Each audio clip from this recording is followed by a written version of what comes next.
J'ai sauté sur mes pieds, et oh, joie ineffable, là-bas, bien au loin, et cependant dans la direction que nous suivions, des terres émergeaient hardiment de la mer. La trace du littoral s'étendait très au loin à notre droite, aussi loin que l'œil pouvait voir, et tout au long de la plage de sable, des vagues s'éclataient, en une écume agitée qui se reculait, ou s'avançait ensuite de nouveau, en murmurant, venant des profondeurs, des sonorités répétitives et tonitruantes. Les berges étaient couvertes d'arbres et de végétation. Je ne peux pas exprimer le sentiment de grande allégresse qui m'accompagna lors de cette découverte. Mon père restait debout, immobile, la main sur la barre, regardant tout droit devant, ouvrant les effusions de son cœur, à la prière reconnaissante et à l'action de grâce envers les dieux Odin et Thor. Pendant ce temps, un filet de pêche récupéré au stock de l'arrimage avait été lancé et nous avons attrapé quelques poissons qui vinrent s'ajouter à nos provisions qui déclinaient. La boussole, que nous avions refixée à sa place, craignant une autre tempête, indiquait alors franchement la direction du nord et se déplaçait sur son pivot, comme si nous étions à Stockholm. L'élévation de l'aiguille avait cessé. Que pouvait bien signifier cela? Alors, aussi, nos nombreux jours de navigation à la voile nous avaient certainement fait dépasser de loin le pôle Nord. Et cependant l'aiguille continuait à se diriger au nord. Notre perplexité s'est douloureusement accrue, car assurément nous devrions être maintenant dans la direction du sud.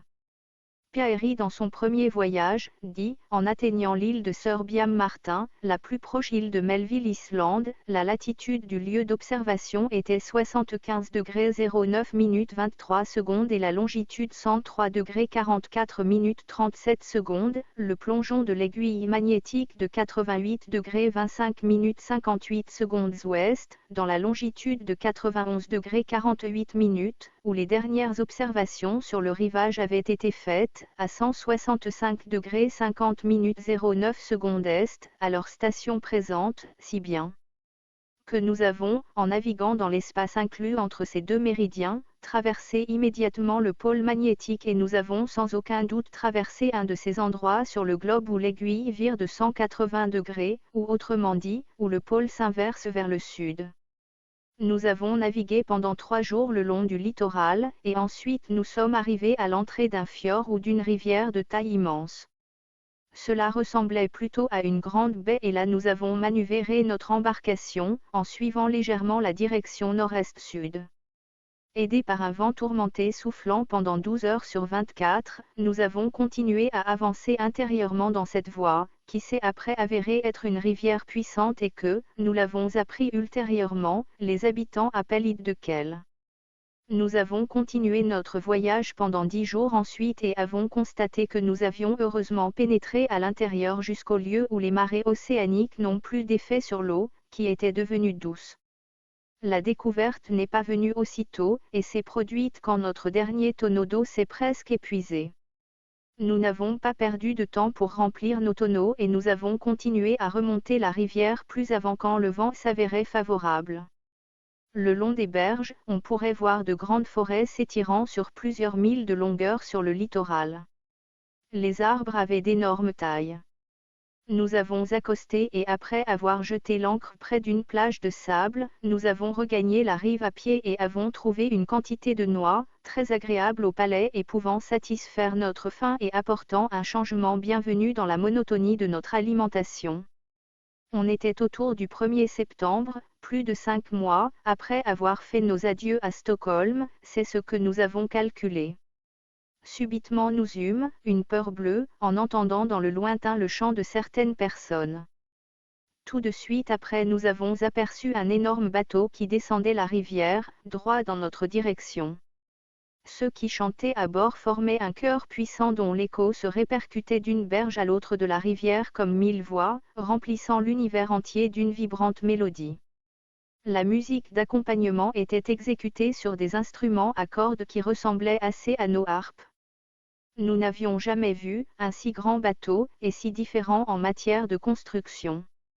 Dans Mythologie asiatique, page 240, le paradis trouvé dans un livre appelé Histoire en provenance du passé, on nous a parlé d'une demeure que les dieux ont créée pour les premiers hommes. Une demeure dans laquelle ils grandissent et deviennent plus nombreux, et l'emplacement de cette demeure est décrit dans des mots correspondant exactement à ceux de la littérature des Iraniens, des Indiens, des Chinois et Aztèques, à savoir, dans le centre de la Terre. À ce moment précis, notre sloop se trouvait au calme et pas loin du rivage. Le bord de la rivière était couvert d'arbres gigantesques de plusieurs centaines de pieds de haut. Il nous semblait être aux abords de quelque forêt primitive qui sans aucun doute devait s'étirer loin à l'intérieur. L'immense embarcation fit une pause et presque immédiatement après une barge fut déposée sur l'eau et 6 hommes de stature gigantesque se sont rapprochés de notre petit sloop. Ils nous ont parlé dans une langue étrange. Nous avons deviné, cependant, à leur manière d'agir qu'ils n'étaient pas inamicaux. Ils ont parlé entre eux un bon bout de temps et l'un d'entre eux fut pris d'un fou rire énorme comme si notre vue était devenue pour eux une étrange découverte. L'un d'entre eux a examiné scrupuleusement notre boussole qui a semblé les intéresser tous bien plus qu'aucune autre partie de notre sloop.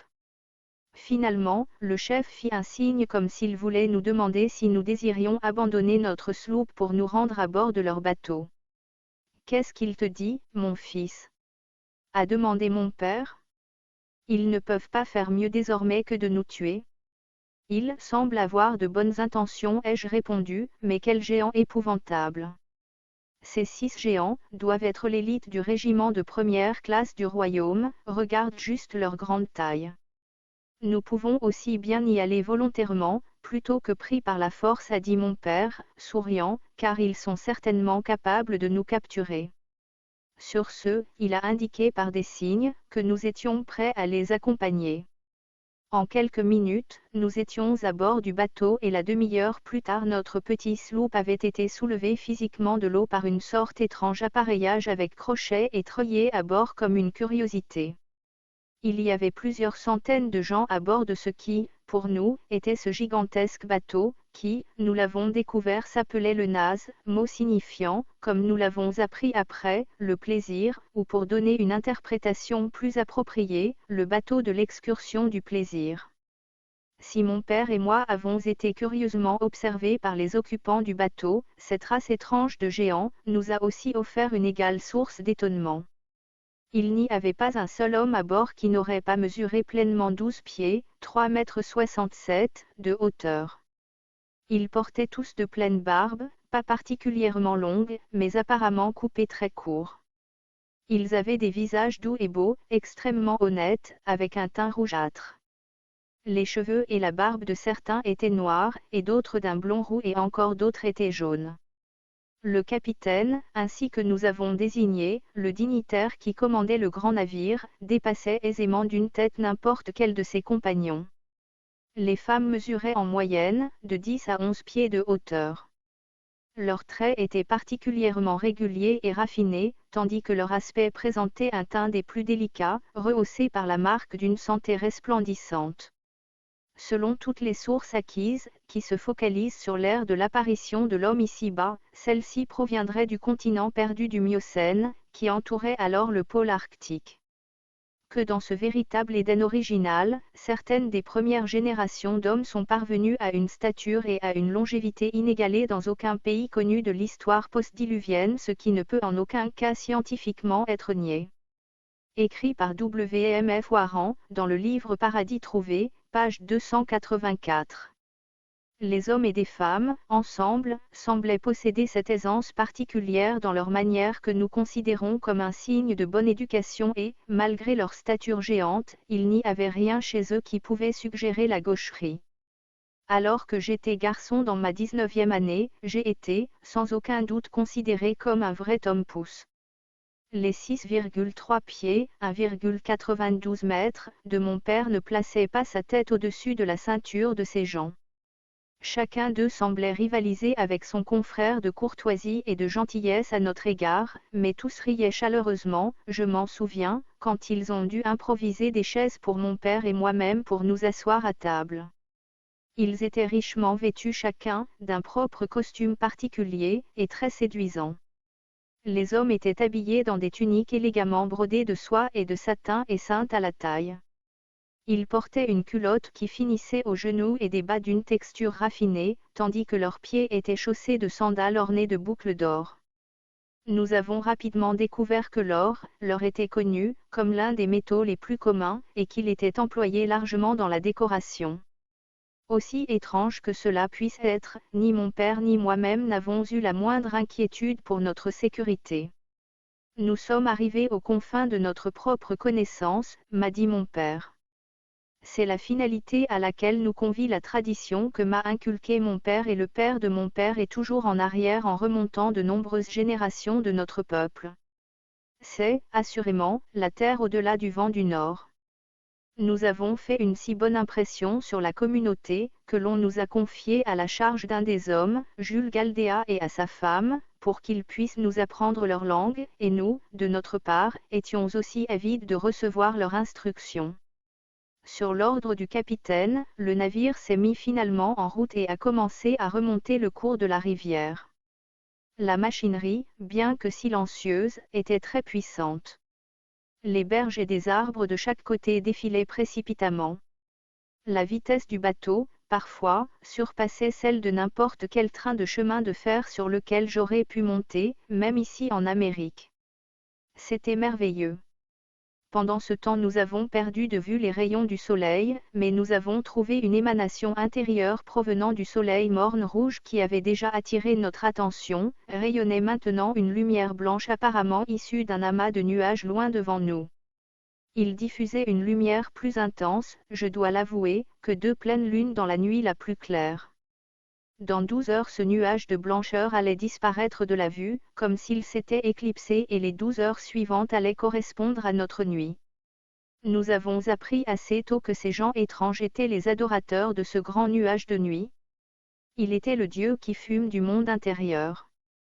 Le bateau était équipé d'un mode d'éclairage qui, je le présume maintenant, était l'électricité, mais ni mon père, ni moi-même n'étaient suffisamment calés dans la mécanique pour comprendre d'où venait la puissance servant à faire fonctionner le bateau, ou à alimenter les magnifiques feux doux qui répondaient aux mêmes objectifs correspondant à nos méthodes actuelles d'éclairage des rues de nos villes, nos maisons et établissements d'affaires.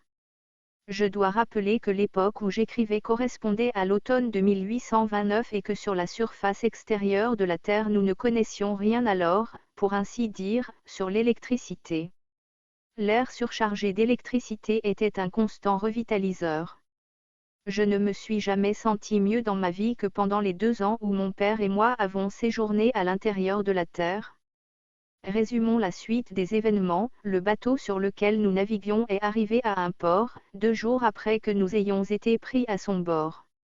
Mon père dit avec une approximation aussi précise qu'il pouvait l'évaluer, que nous étions directement sous Stockholm ou Londres.